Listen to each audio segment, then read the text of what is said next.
Do you want to learn how to take your sales or elevator pitches from trash to straight cash, or have your prospects throwing money at you every time you open your mouth?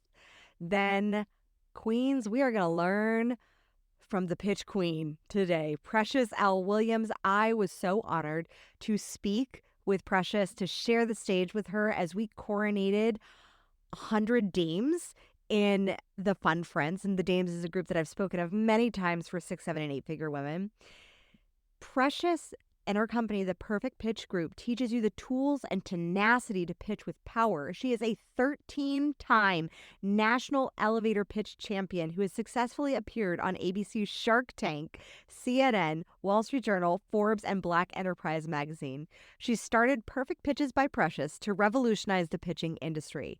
If you are tired of boring pitches that don't convert, if you are looking to level up how you speak and train, and if you want to know that you can come from literally nowhere and transform your reality multiple times over, Precious has a story that will bring you to your knees. And I am so blessed to call her a friend. I am so honored to have her in my world. She is the cheerleader for you that you always wish you had. She is queening all over, and I love it. She's a world-class speaker trainer for global brands, including BMW, Google, LinkedIn, Microsoft, Harvard University, Columbia University, Spelman College, Morehouse College, George Washington University, Intuit, QuickBooks, Yelp, and more. This interview, you will feel Precious's heart. You will experience how she literally brought herself back from near dead to revolutionize and reignite who she is and claim what she wanted in this world. And the world is responding, because now she is a top 10 finalist for a National Business Award. As we joked on the stage at the Dames, she loves to say she's a full-figured diva, and I was like, I am a fun-sized queen. So we are a pair, and I love her so deeply and so much, and her energy is so uplifting.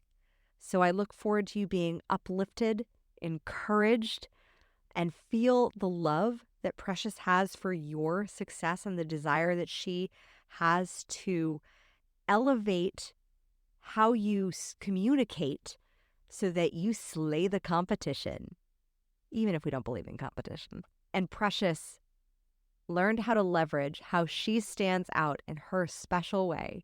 And I am so excited to bring you Precious, the killer Pitchmaster Williams.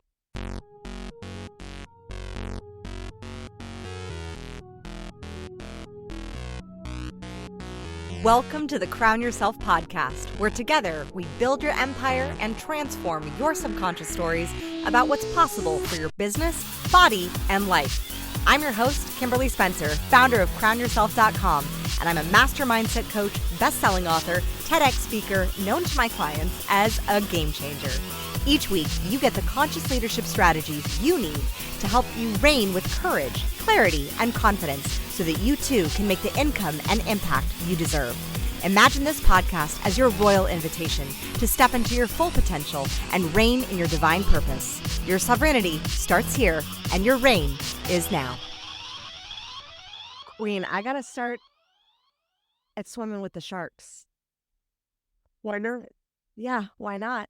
Like when you chose to dive into the tank and swim with the sharks, how was that experience? And what did you learn? And what did you love? You know, my experience on Shark Tank was so incredible that I still get emotional about it today. One of the best lessons that I learned is that I've always been ready. I've always been ready to defy expectations, to defy where I come from, to defy everything, all those perceived flaws, age, race, class, sex, all the things that people said were wrong with me. It feels so good.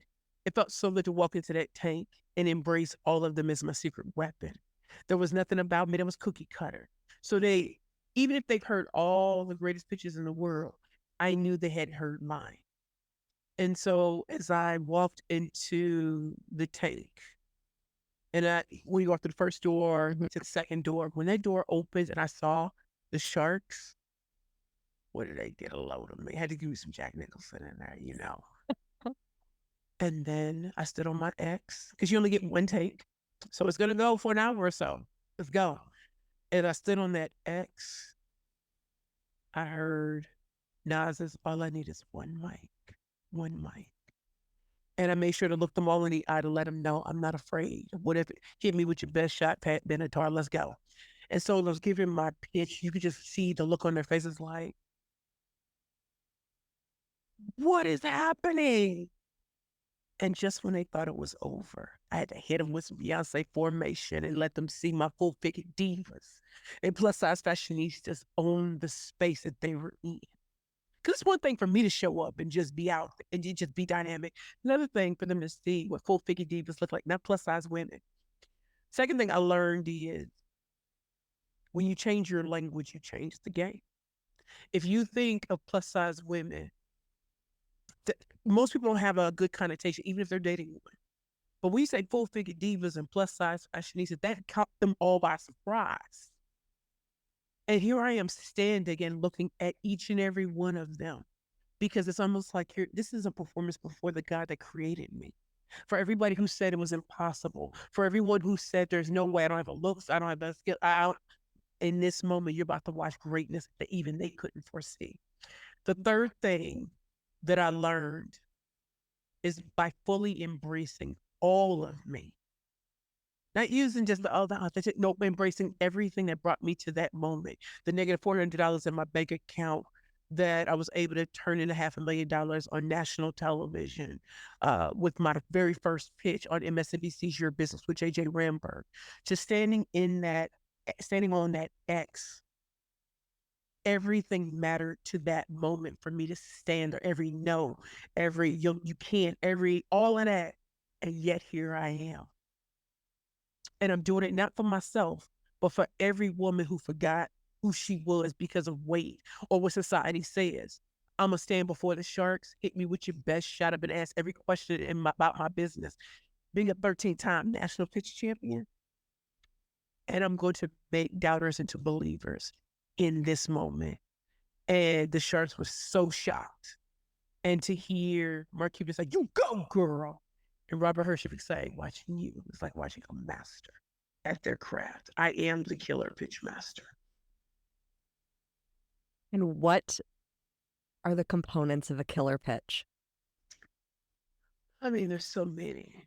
Do you want basic or killer? Killer. Okay. We can read basic on Google.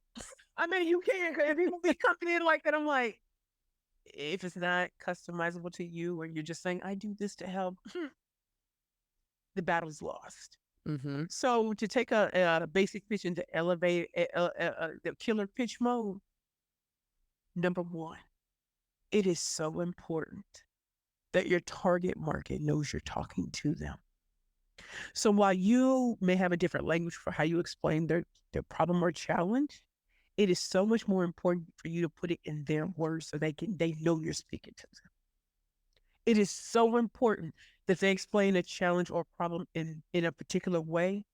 You do that. So they know it's them. It's not I'm just saying what everybody else is saying. And I always laugh about manifestation. I think it's a great word. Everybody ain't there for that. If you need sales right now, and I'm talking about manifestation, you might be like, hey, it's a disconnect. Yes, I like the word, but that's not how they would describe it. I need clientele. I need more visibility to go along with the credibility. I need to know how to be a rainmaker. I need to know certain things that they're going to say. Make sure for that target market, they hear you. Number two, if you are offering yourself as the only choice that truly matters, then make sure the solution you're providing truly sounds different from what everybody else is saying in the marketplace that are similarly situated to you. For example, my first book was called Bad Bitches and Power Pitches for women entrepreneurs and speakers only. How many women and men told me that book would never fly at birth because of the language? but I knew it would. And it took me 3 years to get over others' expectations. When we put out #1 bestseller and Forbes magazine contacted me to review my book. Mind you, we didn't have a marketing campaign, didn't have this marketing budget. It was literally, I'm the killer Pitchmaster. I'm going to get this. I'm going to show you what time it is. And the very people who said they would never buy it, they had a FOMO when they saw everybody else. They saw the billboard in Times Square. How did she do it? Because I can't let your limitations limit me. And I'm speaking to a particular type of audience. And for those of you who think it's just these type of women, no, it's for those who want to be bad bitches with power pitches, those who know they can be bad bitches with power pitches, and those who are just kind of like, they never. And that is the difference, I think, between a basic bitch pitch and a bad bitch pitch. Because I know, because what you use is aspirational language. Yeah. And I love the fact that you pointed out for the women who don't yet know and who that piece of being the bad bitch, being the queen is available inside of them. And they're like, ooh, I like that. I think I want that to be like extracted. And that's what your pitch is doing, is it's extracting that piece of that at their own aspirations.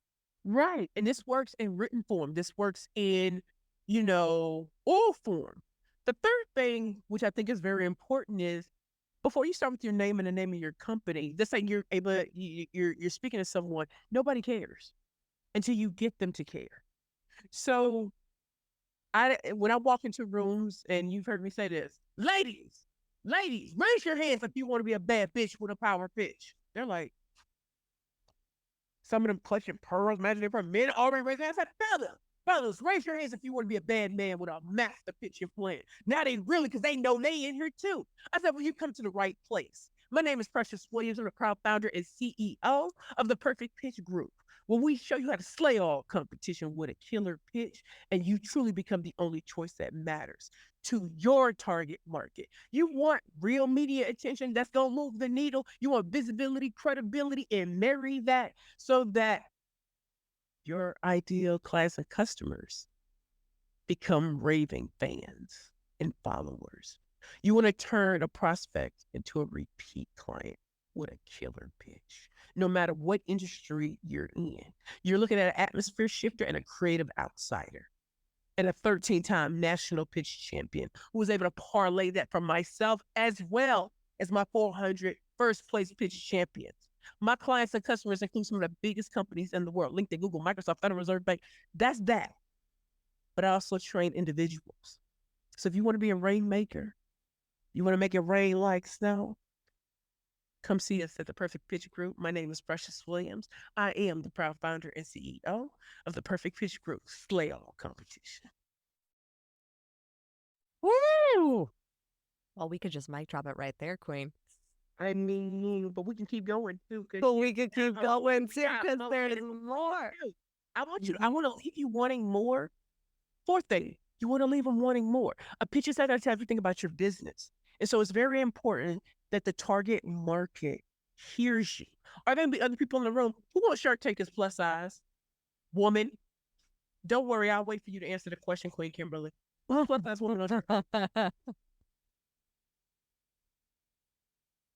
There's none. Mm-hmm. So why would my pitch even be, why was my pitch effective if my target market wasn't in the room? It's understanding there's the sharks, is understanding the market. There are 40 million women, as 14 or larger, like me in the United States. And we all want pretty underwear, and no one's creating it. Oh, so to them, they're hearing numbers. They're hearing across 6 figures in less than 6 months for a company that wasn't supposed to exist. But remember, there's an audience out there made up of finance professionals, made up of curvy girls, made up of people who are like, man, I never heard you describe it like that. Look at her. She's wearing a low-cut canary yellow peplum dress and giving them the business. So your target market doesn't have to be in the room, but they are attached to someone in the room. Mm-hmm. So that's why your message has to be clear, concise. Start with a question, start with a statistic or a quote, because it interrupts the pattern of boring. And that's why it's important. Say it in their language. If you are the only choice that matters, you need to make that very clear in how you offer up your solution. And then, your name can come at the middle or the end once you've gotten them hooked. Before, it's a waste of your time. Yep. And the fact that you demonstrated, not just you showed them the target market and brought them into the room. Right. Big difference. That like Yes. showing the numbers and then showing the full-figured, plus-size divas. Oh, pick a diva plus size. Even one of them was like, "That you fast." I'm like, "Drake, I got more for days. Please believe. Please believe. Play no games." So how was every piece of your upbringing training you and cultivating this ability and this mastery with language? Because you have a very colorful background between dating a former drug kingpin, homelessness, getting evicted, getting kicked out of law school. A lot. Well, I will say this. I grew up unwanted by my own parents, abused, almost murdered.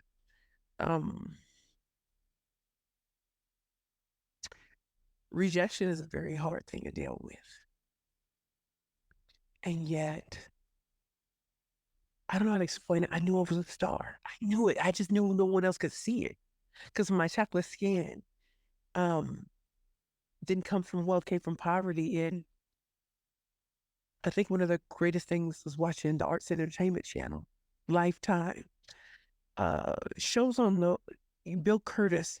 He was an attorney turned journalist.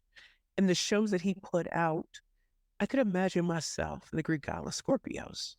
I could watch biography, 20th Century American Justice. I could look at Lifetime's Intimate Portrait.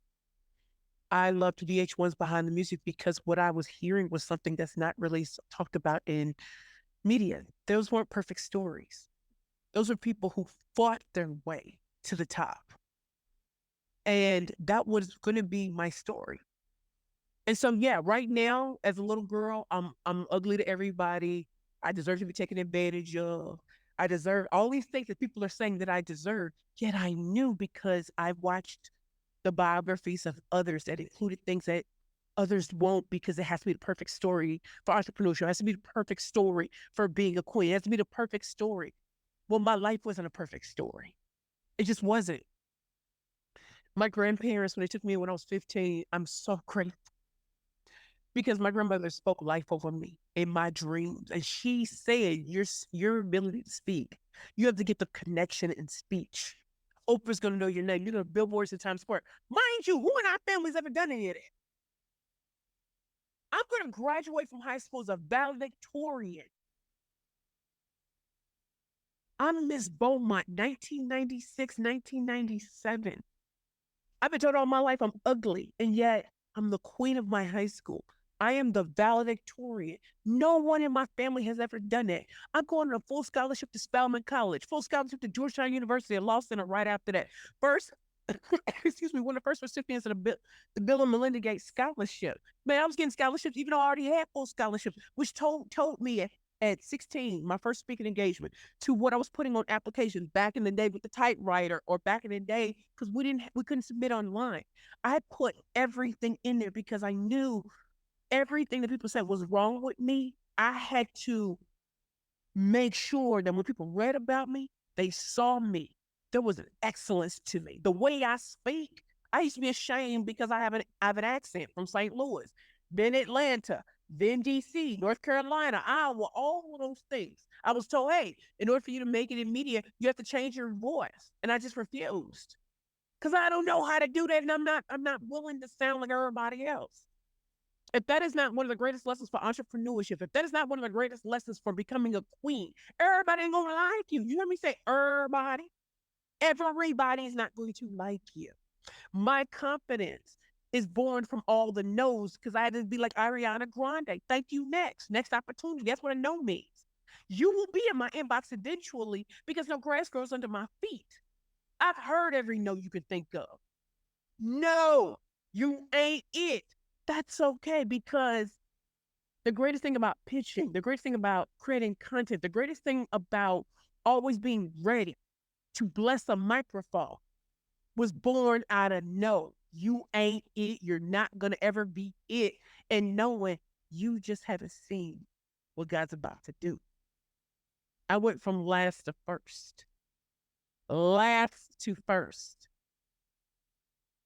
Another great lesson from my childhood is who's talking about pitching in the way that I do? Nobody.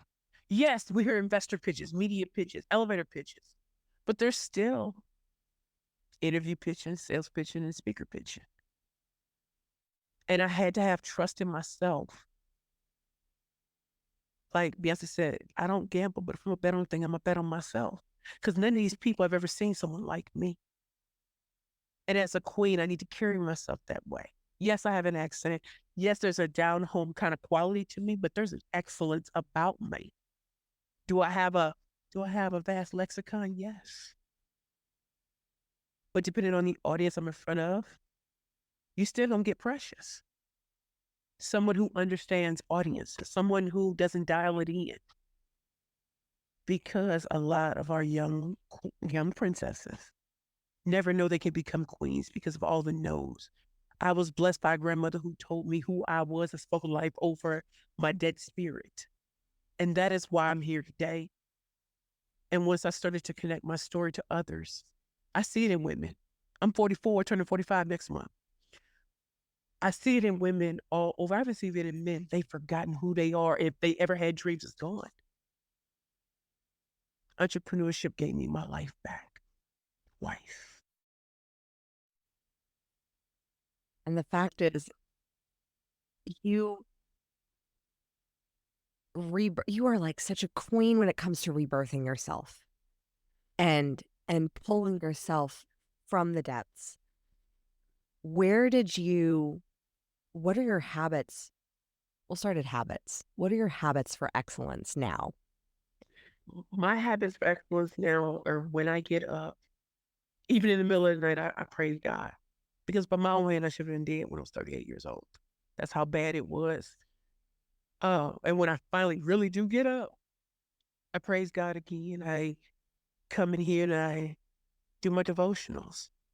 I, read the Joel Osteen newsletter. I go over these things and I listen to Psalm 139 and Psalm 91. I also have this beautiful card that a woman gave me. Things are always working out. And she asked me to pull it out of something. So I pulled it out. Things always working out. And when I read this, it's all about focusing on who I'm becoming, and things always work out for me. They do. And that's something I gotta remember. No matter how dark, it's always darkest before dawn. Things are always working out for me. Say it, feel it, believe it, and trust it. I have a track record of horrific things, but I also have a track record of blessings. So what was meant to harm me actually turned out to be the greatest blessing, because I've actually been through hard times, which means I can connect. And my homeless journey gave me compassion in a way, because I know what people think of homeless people, that they fumbled with their money. A lot of it is mental illness. And I have two that are dealt with medication and also psychiatry and therapy. I'm not ashamed to talk about the things that ultimately freed me. I'm not ashamed that I was homeless and a severe alcoholic after losing the love of my life. So, of course, I'm going to be thankful. Do I have hard moments, hard times? Yes. When proposals aren't signed, or you come to realize it was never supposed to be, because you were supposed to be over there doing something else. Things are always working out.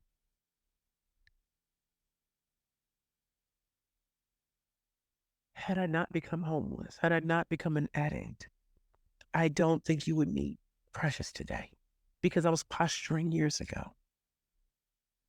The real Precious has shown up. What's the difference between posturing?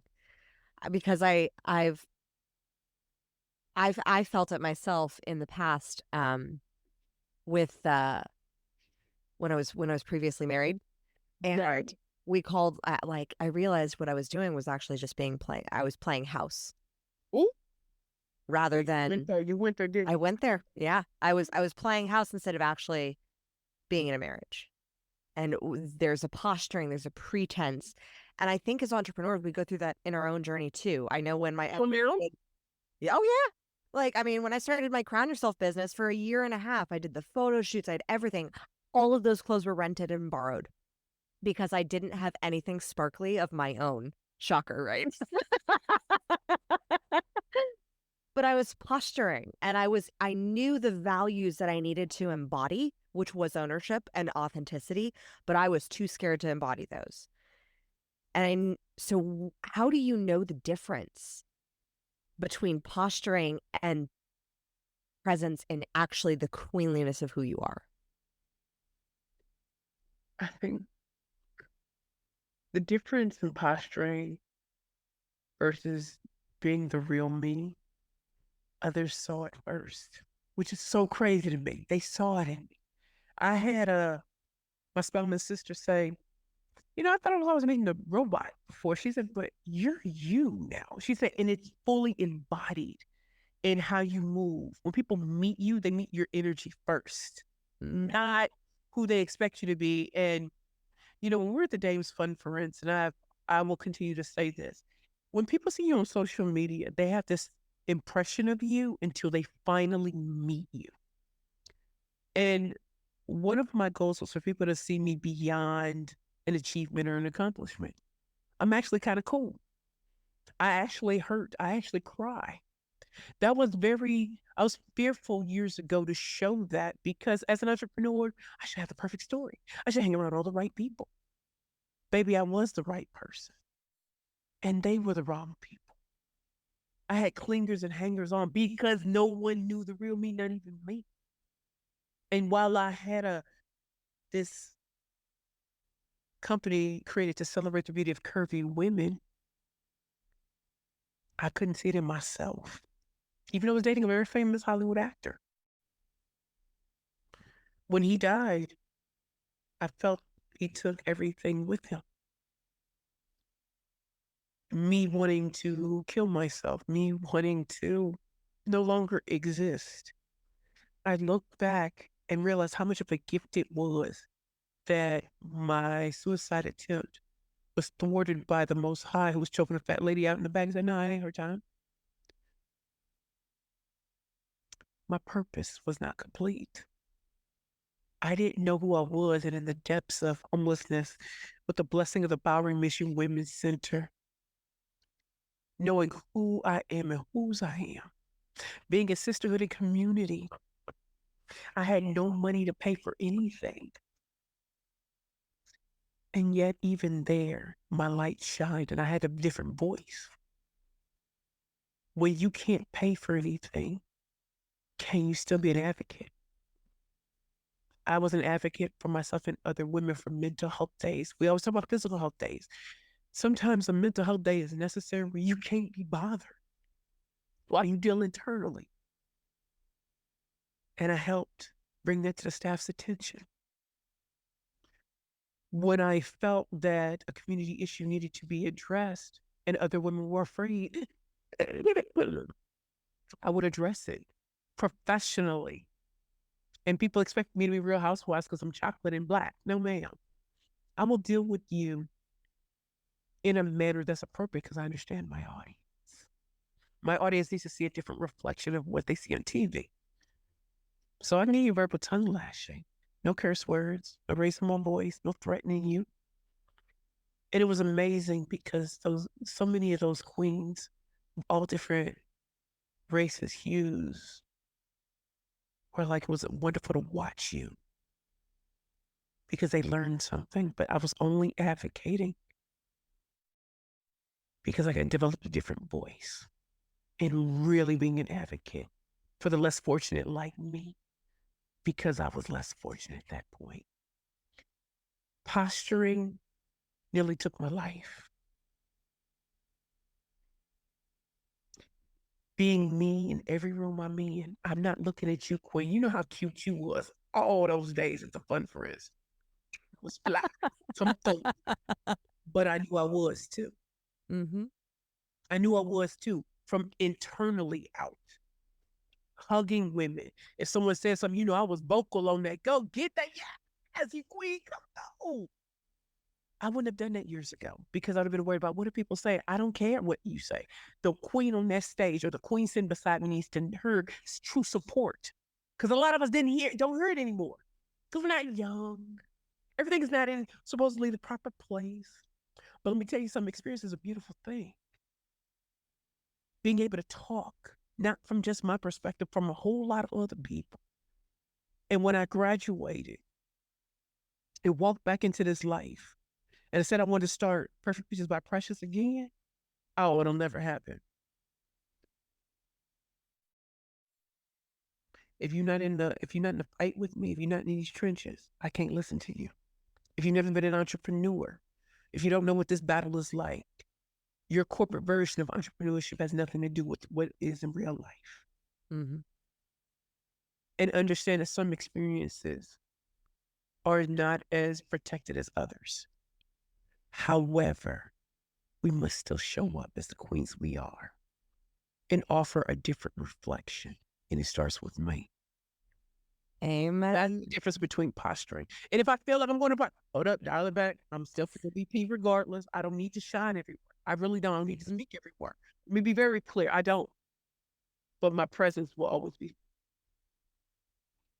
Ooh, so true. And I think you brought up such an interesting point, and because I've seen this with my own mental health and what I found with suicidal ideations, when those tend to come, and I've seen this with a lot of entrepreneurs, it's just another ego death.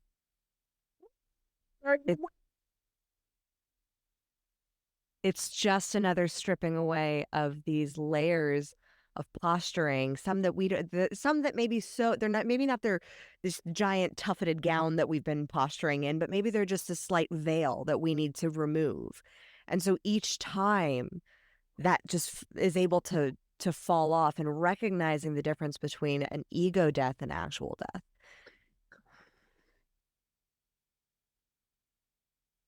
It's like you just hit, like I'm getting shot through the heart and you want to. Because you just hitting. That's hashtag true T right there. That's hashtag true T. Come through. Because you dropping bombs. And they're landing. I also think that's experience talking too. We live in a world that seems to think there's only one way to be successful, one way to be an entrepreneur, one way to do things. And it takes queens like us and so many others to show there are many ways to be successful. Not everybody wants to be the new tech company. Not everybody, some people want lifestyle companies. Some people have different visions of what success is for their life. And if the only version is I gotta floss with all these designer labels, I gotta be, I don't have a problem with people doing that because that might be their version. It's not mine. You know what's my version? What we're doing here today. Because I believe that this podcast episode is gonna hit. It's gonna hit a little different. Mm-hmm. Whether I have all the achievements in the world or not, I feel successful because I'm sitting here with you. We were able Back at you. to coordination together, to do the Queen's coordination together. What a beautiful experience. I told you, whatever you pick it and put down, I'm going to pick up. This is your thing. And I'm going to support it all. And it takes, being able to stand on stage with you. What? Yes. I mean, there was a level of queenliness I had to summon beyond, because now, I think we both must have had that moment with each other. I think it was both of us then. Because I was like, I'm confident in who I am.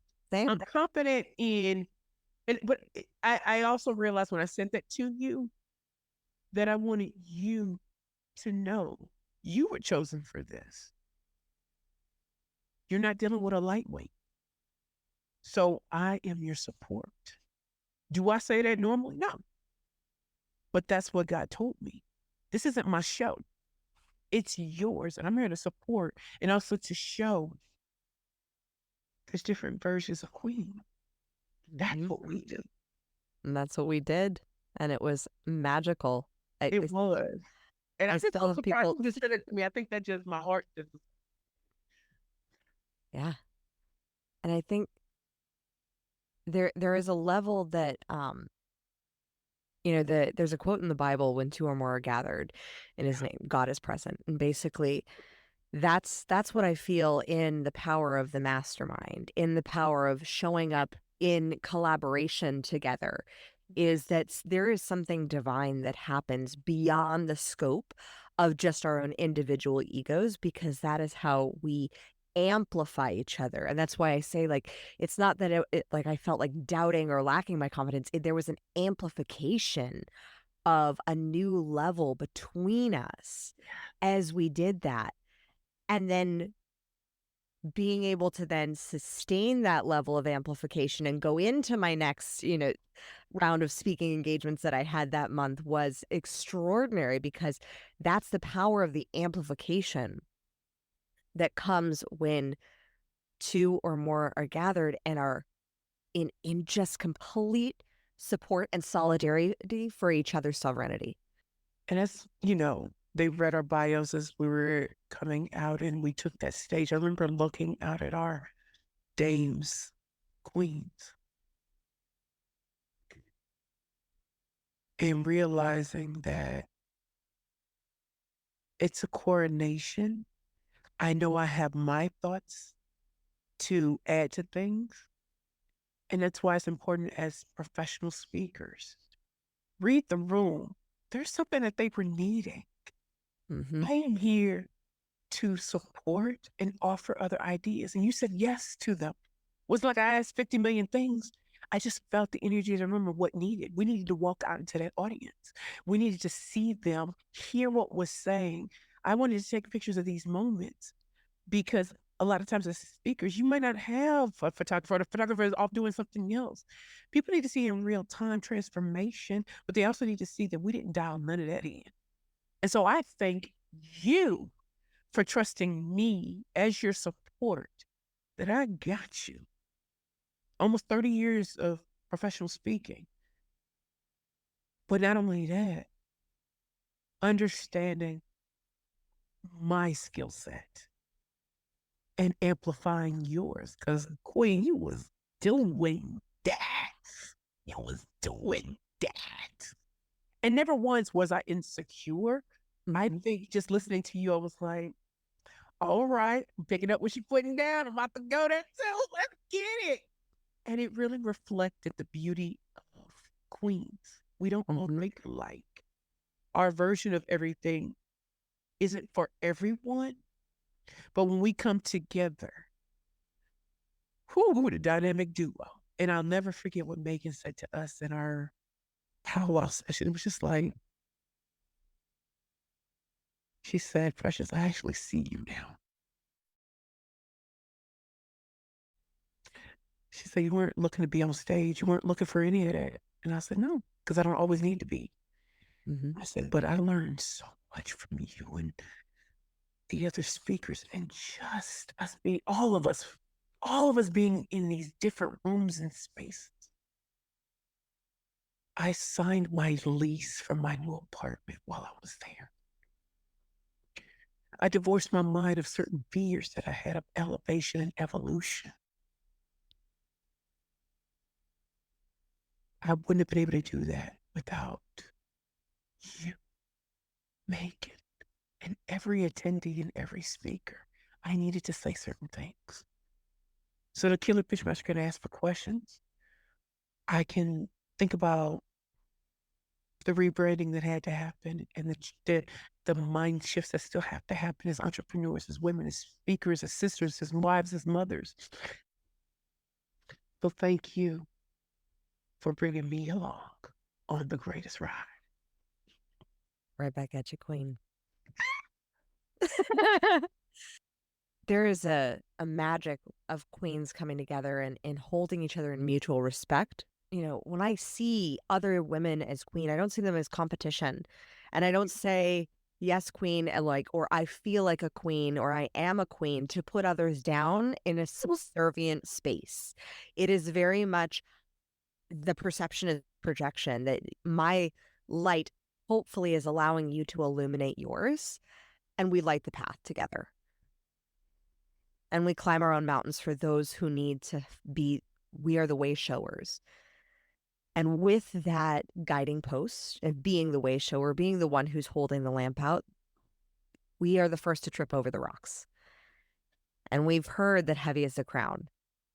It is. What is that belief of the heaviness?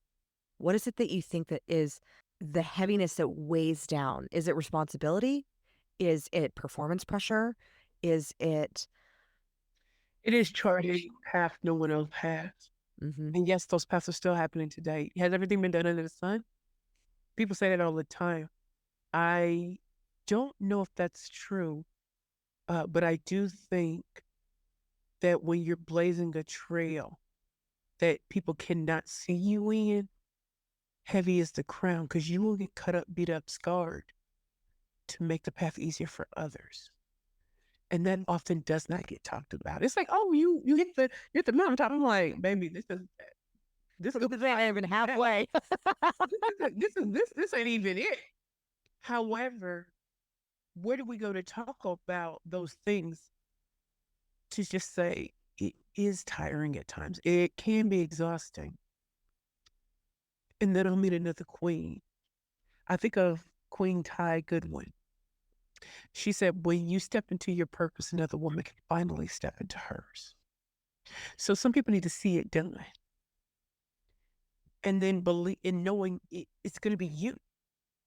It's going to be you. That's a heavy thing. You would hope that things would be easy for you. It's not going to be.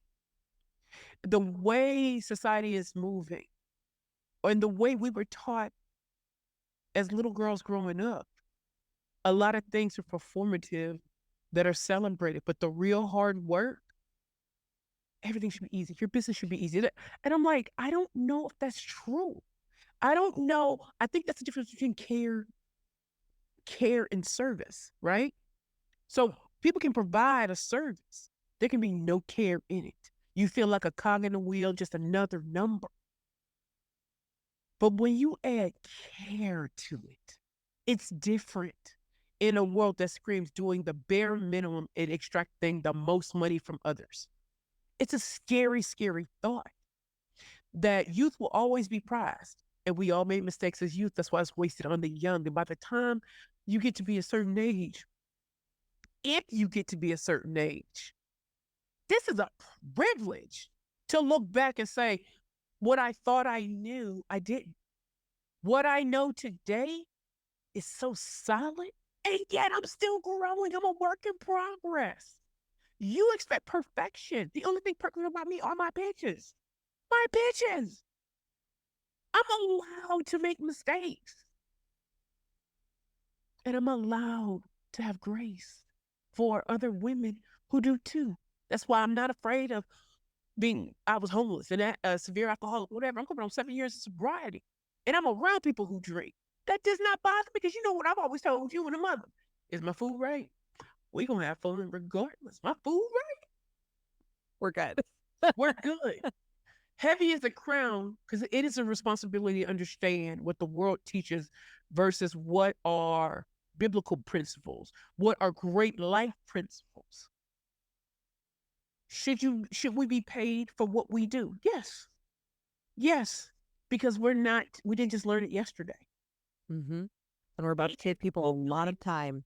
It took a lot of time. I understand that younger people are getting paid more and more. That's awesome. I got paid more than anybody in my neighborhood. Yep. I get paid more today. Okay. I worked hard just like they worked hard in whatever they were doing. This is more compensated. This is why I want to be an attorney. I want to be at the top of the food chain, because I knew how it would look. And even though I'm not an attorney anymore, Queen, can I tell you, people just finding out I'm a former attorney, they're like, what? And they're like, wow, that goes into why you speak so well. I'm like, actually, no, I've been doing this since I was 16, but okay. But it's that spark. You thought you knew everything about me. No, you don't. And so heavy as a crown, because a lot of us don't talk about it. And we can sometimes leave our young princesses not seeing the reality of what's happening. And when I was a kid, I never liked the stories, and I even said it in my TED talk. I didn't like the stories of the women who just had to be kissed and then they were queen, or they just lost a shoe. Bummer. Right. I love the stories, and we actually my mom and I were talking over dinner with friends yesterday, where she said adamantly went out to the library back in the day to find princess stories, and the only ones she could find were older, um, like really old stories, because I wanted the stories that actually showed the princess having to face challenge to then rise into her reign, because that's more reality. Mm-hmm. Like the Cinderella story is great, and it does happen, and there's magic in pieces of the story, but I think some of the pieces have been lost in the translation Yeah. that have sacrificed the growth that had to come internally and externally. Right. I think I think of all the princess stories. See, I didn't watch cartoons, didn't care about any of that sort of thing, unless it was Jim in the hologram. Jim is my name. No one else is the same. Girl, you know I was on that Jim in the hologram. I've never seen I that. was never, I was never into them. And to be honest, I just never saw that ever happening for me. So that's why none of that mattered. Why was I watching arts entertainment as a little girl? Nick at Night, My Three Sons, Green Acres, and stuff like ridiculous. Well, what I'm saying, none of those. My mother had beaten into me that he was never coming, regardless. Mhm. So I grew up knowing I had to take care of me. If a gentleman wants to marry me and we feel at each other, that's great. I've been proposed to 4 times. I've never been married. I don't say that with pride, but I do say that I'm glad I did not marry these 4 men. I'm glad. What was cool back then is not cool today. And to know I can take care of myself, men are so important in life. They are. But if we're not compatible, I can't be here. Queen, I have no children, and you know that. I have none. Mhm. Because I'm not going to revisit trauma of my past on a princess or a young prince. I'm not. I need to get myself together. And now that I'm older, I can enjoy other people's kids because I finally get to live a life that I would have wanted as a little girl. I get to travel. I get to meet queens like you. I get to have an opportunity to have an impact so great. Living alone, having quiet time.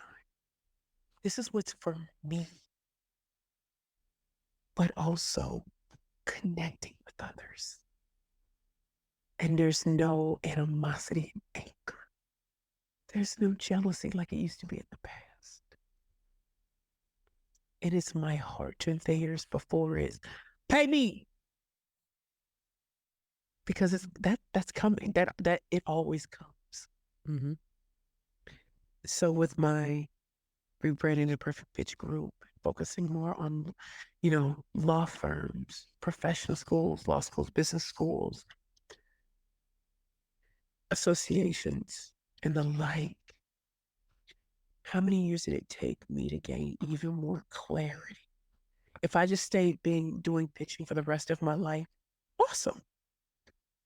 But I'm needed other places too. So I'm on my plot twist, flipping the script. Your girl got more skills than you know. Mm-hmm. Oh, that's the beauty of being a queen too. Um, for me is God dials in and tells us when to flip the script. They think that's all you can do. Your purpose ain't over. Uh-huh. Now elevating. And that's why with you and I and others that I admire so much, it is not allowing, and it's scary. I'm not gonna lie. Sometimes it's so scary to stand out there by yourself and try and know that it may fail, but you've got to at least try. I can't live a life where everything is comfortable. I need a freaking challenge because that's how I get better. How do you deal with the challenge of loneliness? Because I've Whew. seen that so much with entrepreneurs, that the battles that we can fight, especially since now in this hyper digitalized world, we are in this space alone, technically. So, how do you deal with that? One of the greatest, I deal with loneliness and feeling lonely. Hmm. One of the greatest lessons I learned in the bottle read Alcoholics Anonymous is play the tape fully out. So if I'm not going to be drinking, what were the other coping skills I have? I pray. I let God tell me who to call, text, and say, can we talk today? Before I didn't have a trusted network. So we know we have our real friends who know us, that we can talk about so much with. Proposals not signed. I'm worried about things financially, moving unexpectedly, all sorts of things. And when I get down, I remember I'm not alone. And I reach out. In the last 3 months, I've had so many women, friends of mine, men, friends of mine, have real conversations about the fears that they have around entrepreneurship. This year wasn't as great as they thought it was going to be. The stresses of being parents, the stresses of wanting better for your children than you had it, and you're looking like, man, I had it better coming out of school than y'all. Oh, it gives me joy. And they remind me, it's like when I had the flu, my friends were telling me, that's putting you down because you're supposed to be resting. And I know you don't want to, but your evolution is in progress. So those proposals weren't signed because they're not meant for you. And maybe they'll be signed next year, but you're going into a different market. There's a reason why you were tasked to write Rainmaking 101. There's a reason why you're taking entrepreneurship and bringing it back into the legal profession. Having been an attorney, having passed the bar on my first try, having worked in one of the most prestigious firms in the world, clerking for a federal judge in the Southern District of New York with a 2.9 GPA, no connections, no money, none of that. And yet I was able to get into these places. It's dark and hell is hot. You come out swinging. And that's what you're supposed to do because things will always work out. But if you want to play it safe, it's cute, boo. Elevation requires separation. It also requires knowing you're not alone and having real conversations, not the posturing conversations that we like to do on social media. That's what I do. I sip on chamomile tea, lemongrass, peppermint. I started cooking for myself again. And also just understanding that I hear his voice in quiet and in peace in the middle of the night through dreams. In fact, last night I had a dream. I woke up and in my dream, all my teeth were falling out. Like literally, I was talking and I was like, what? And I went to read what it was. Big things popping, little things stopping. Oh, yeah. I've had that dream once or twice. It's scary. I'm like, why am I speaking teeth? I mean, I'm like, ain't nobody noticing this but me? And I Yeah. could feel it in the dream. I was doing it.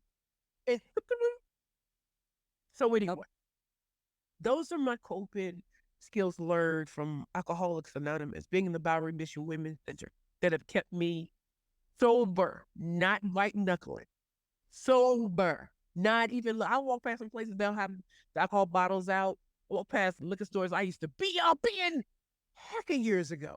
Keep on walking. I'm not even impressed. I'm not even worried. Keep it moving. Amen. You know it. And I think you brought up something so interesting about that you reach out. And I think so often when entrepreneurs struggle with loneliness, it's because they're lone wolfing it in their business. They are not there's an actual lack of collaboration, and then they're lone wolfing the responsibility of the outcomes of projects or the KPIs of the business. They're taking all that responsibility instead of delegating the responsibility as much as they're delegating tasks. I mean, I have been guilty of that. So have I. And that's why it's important to have these conversations, because we can give the great story of how dope we are.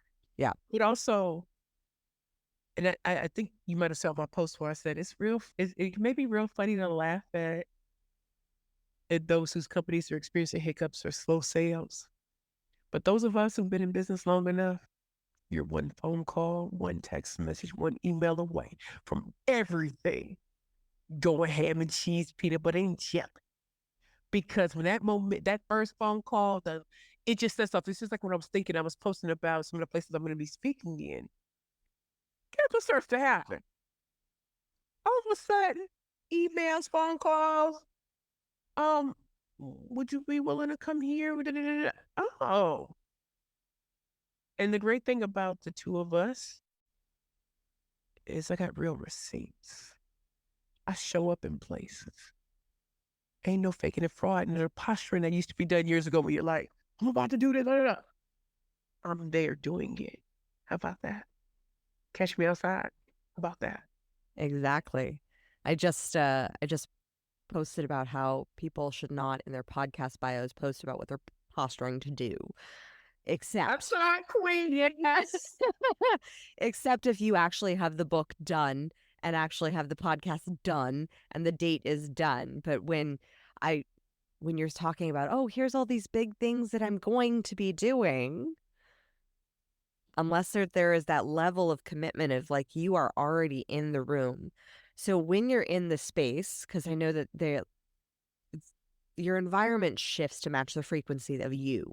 Right. And when you're in the space that you are seeing the bank account at negative, or you are not having those proposals signed, not having those contracts signed, how do you pivot yourself and create your own plot twists so that you position yourself to be in the next room? Well, it goes back to the answer I gave you before. I have real entrepreneurial friends. And sometimes they see your situation from a totally different perspective.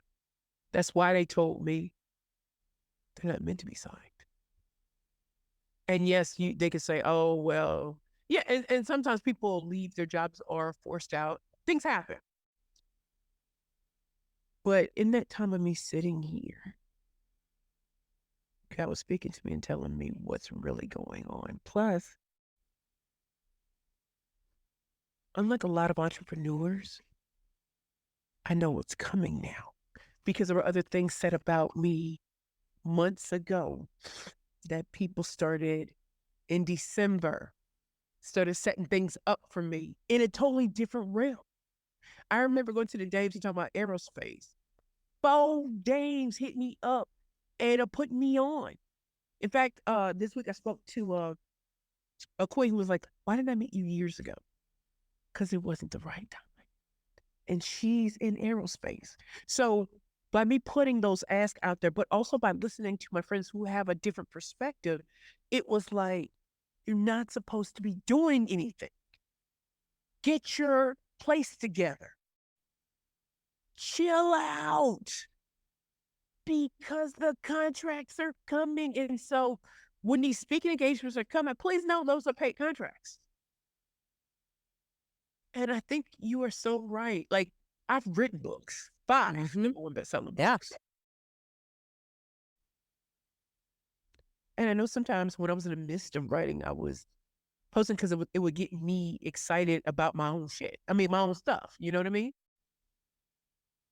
But going to, no. This is it. There is no dress rehearsal. This is it. And even having this conversation with you and being freaking for real about entrepreneurship, there are times where things get slow. There are times people are like, oh, just throw out courses, throw out all this kind of stuff. Yeah, that's great. But if you have no audience, what are you talking about? There are gaps in what people are saying. And sometimes you're not at that level to understand what the gap is. That's why novices are easy to take advantage of. But as the more you grow, you're like, I don't need to be in that space. I don't need to be around that group. That person is not for me. Y'all gonna talk about me anyway, might as well be body rape. I'm gonna give you something to talk about. I'm not even gonna be here for this. My clients, my customers deserve better than this. So I'm not even gonna be here. There's so much money to be made in the room. It might be. But this ain't the kind of money I want to make. I'm not a grifter. Was I in the past doing the posturing? That's why coming into your queendom is so important, in having real people around you who want nothing more for you to succeed, but also to help you put on your big girl panties and say, go out there and do what you're supposed to be doing. Because you ain't paying attention. Everything isn't business. It's relationships. And everything ebbs and flows, no matter what a guru tells you. Yeah. Amen. Amen. Because, oh, Don't you? We getting real. we getting. You set the intention. I'm not here to play. I know. Play.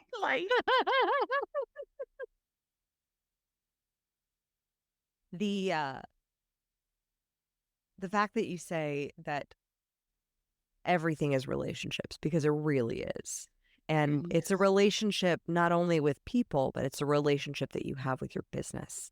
It's a relationship that you have with the products and the services that you provide. It's a relationship that you have with your money. It's everything in life is a relationship, and how we are relating to it directly correlates to our experience of it. Hashtag true tea. So the need for up-leveling our relationships, which comes first?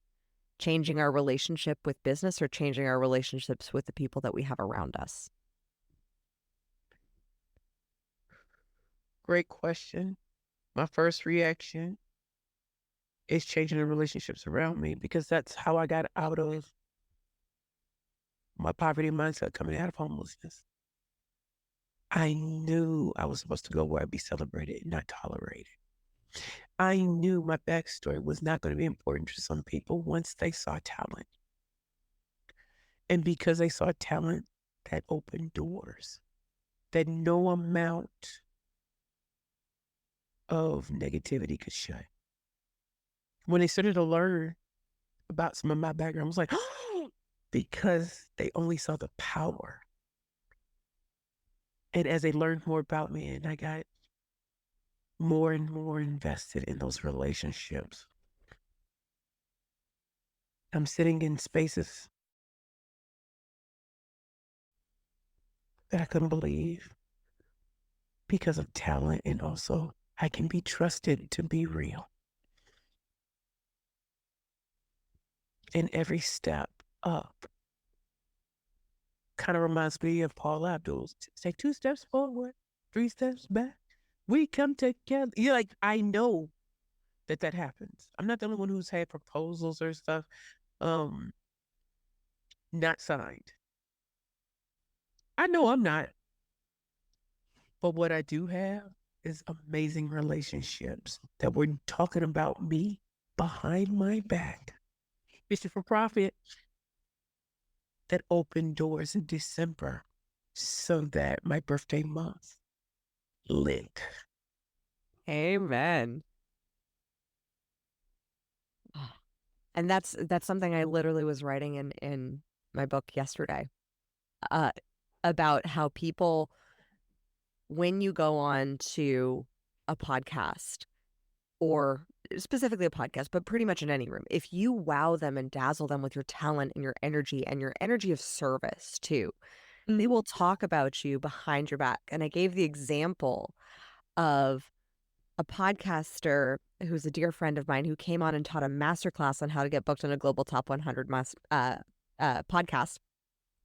They mentioned Mike Kim, who wrote the book You Are the Brand, who Right. they had on their podcast, who they then mentioned in the class to our students, who they then mention, who I'm then mentioning in the book, who I'm now mentioning again here. That's 3 times that someone wasn't present for them to get free PR for and just if you believe that people are, because of how you show up, because of your energy of service, because of your commitment to what you're creating, that you are being talked about behind your back in multiple different rooms in positive ways where people are mentioning consistently as like you are the go-to person for that, you need to meet her.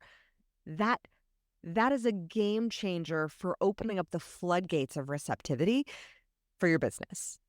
I'm telling you, because I say the names of the queens that I love and little princesses and little princess and prince. I say your names because I want to see what can happen, because it might not happen that day. It might happen a whole year later. Or What 20 years. who's pitching for profit? That was the premise of it. Once you get your pitches together, who knows you and who do we need to, they need to be beyond the surface. So how do you cultivate the relationship where they go so beyond the surface? They can literally talk about you. Their vetting makes it easy for someone to say, yes, sight unseen, they go to your way. Oh, definitely want her. You didn't do anything but impress your network, and they knew you were the go-to person. And you see how this is all related? I wrote that book, what, 2 years ago?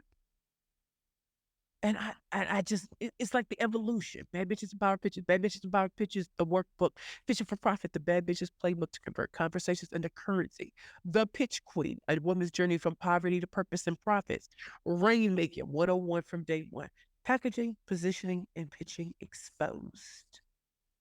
There's a line through that. It's an elevation that I learned in real time that blesses so many sales teams and those who come and listen to me keynote or train or client acquisition. All that people didn't know I did all of those things, but I did.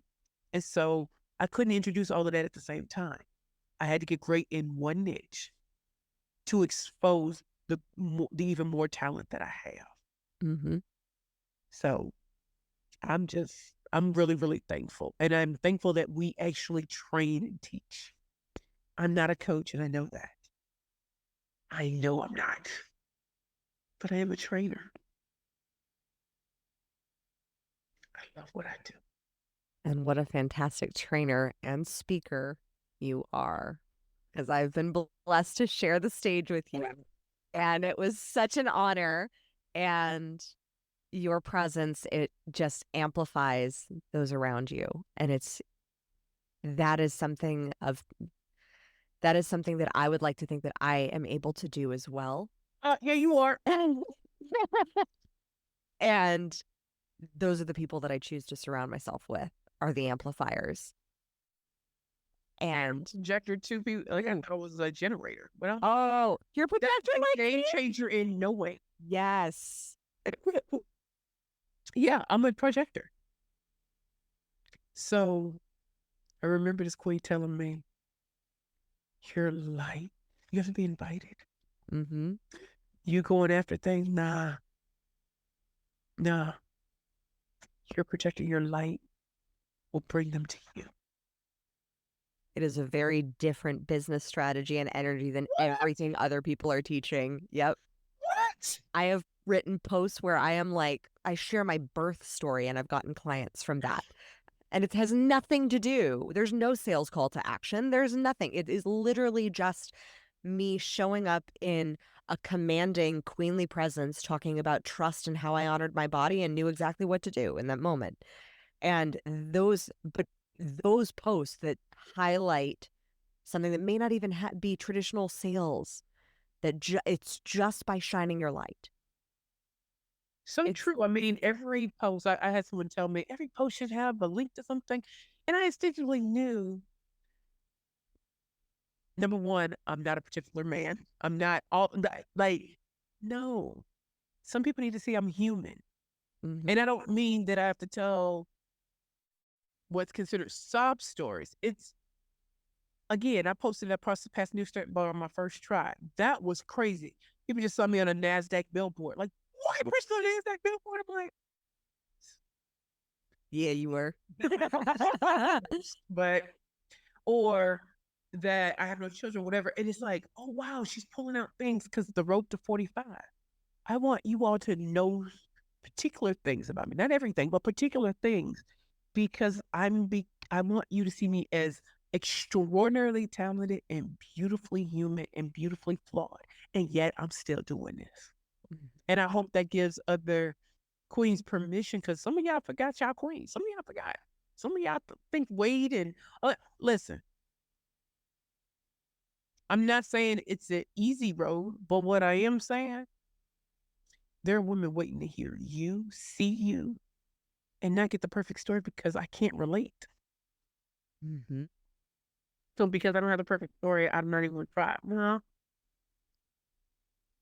It's actually because you don't have the perfect story that's what actually makes you relatable and human and builds trust. Because actually, subconsciously, perfection, we all know at some level we are not perfect.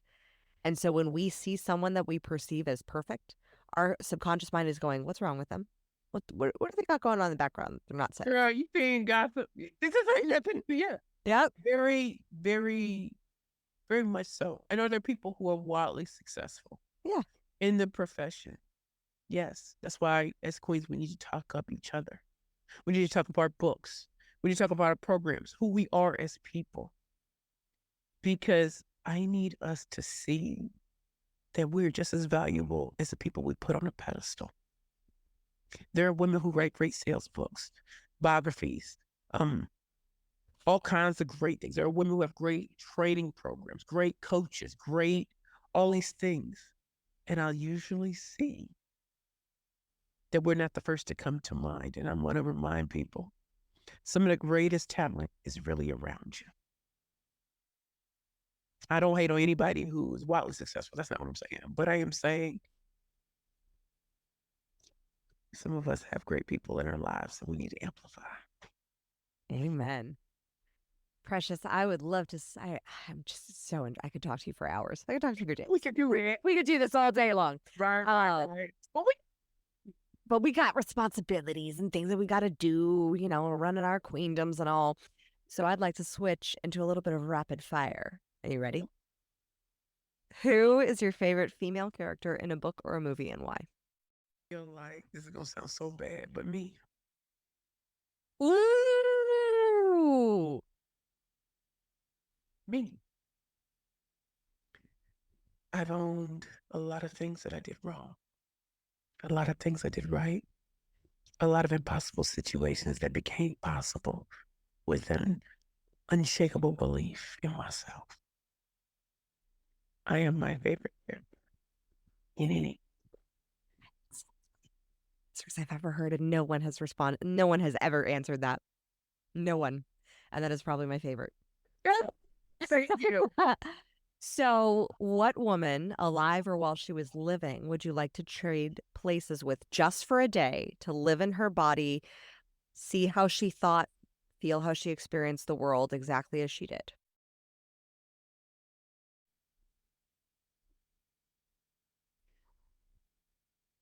You know, your first answer would be Beyonce, but no. The person that I'm truly thinking of.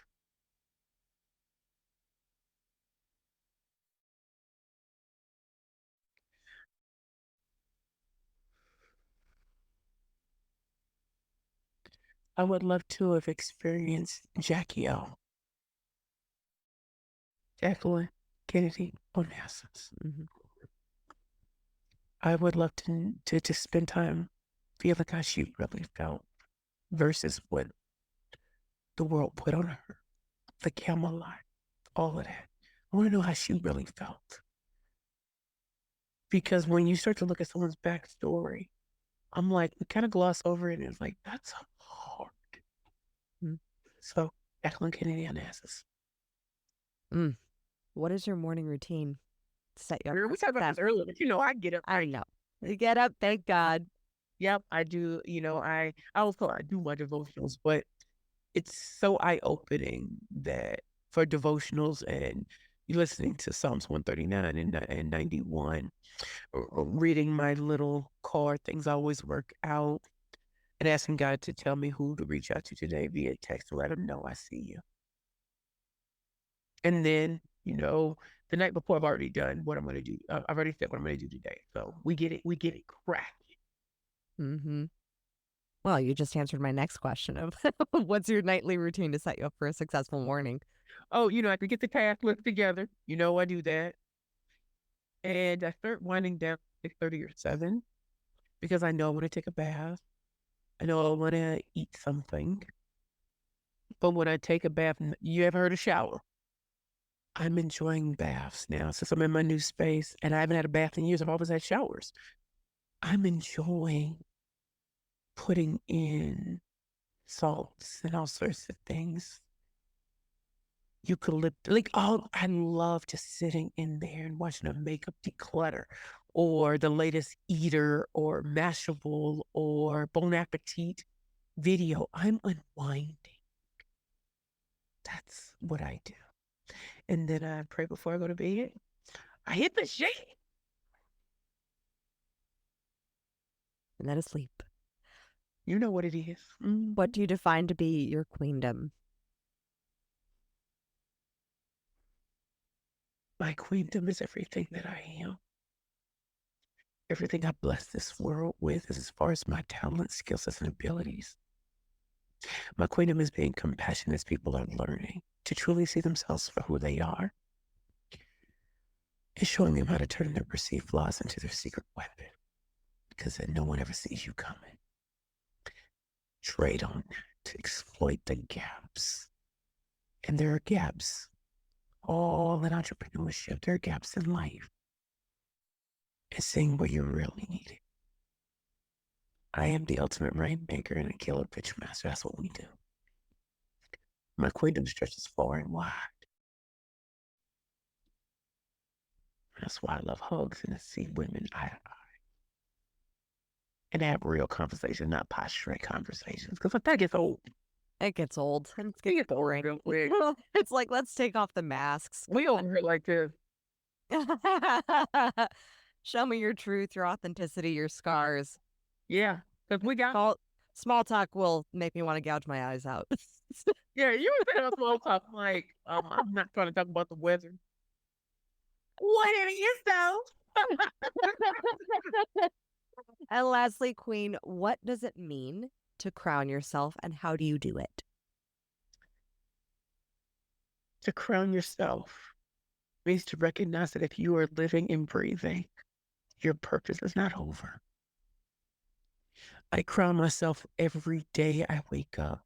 In fact, I have clients who've actually sent me crowns that are sitting over there. I'm supposed to have it over here. Dang, Queen. I crown myself every day by believing in why I was created, how I was knit in my mother's womb, and that I am a disruptor. And I've been sitting here to change people's thought patterns and mindset about going from last to first and presenting themselves in a way that they're the only choice that matters. Queen, how do we find you? How do we work with you? Plug yourself. Okay. So again, I am Precious Williams, proud founder and CEO of the Perfect Pitch Group. You can find us on our website, www.perfectpitchgroup.com. On LinkedIn, I am Precious L. Williams, Killer Pitchmaster. On Instagram, I am at Perfect Pitch Group. On YouTube, Precious L. Williams, you can find me. More importantly, check out what we have on our website in terms of the free information that we provide, our Pitch Please newsletter that has, I think we have 128,000 people subscribe. Yeah, Black on both sides, no Brazilian butt lift, no six pack app. Yes. And also just check out, I have events all over the world. Come see me in real life. Come check out our videos. You gonna find me. And on NASDAQ billboards too. I'm for billboards too. Go check out perfectpitchgroup.com. Go learn from Precious. Just being around her energy will make you rise and ascend to your throne, period. As always, my fellow sovereigns, own your throne. Mind your business, because your reign is now. Thank you so much for tuning in today. If what you heard resonated with you, be sure to subscribe and start creating a bigger impact now by sharing this with a friend. Just by doing that one simple act of kindness, you are creating a royal ripple to support more people in their sovereignty. And if you're not already following on social media, connect with me everywhere at crownyourself.now for more inspiration. I am so excited to connect with you in the next episode. And in the meantime, go out there and create a body, business, and life that rules. Because today, you crown yourself.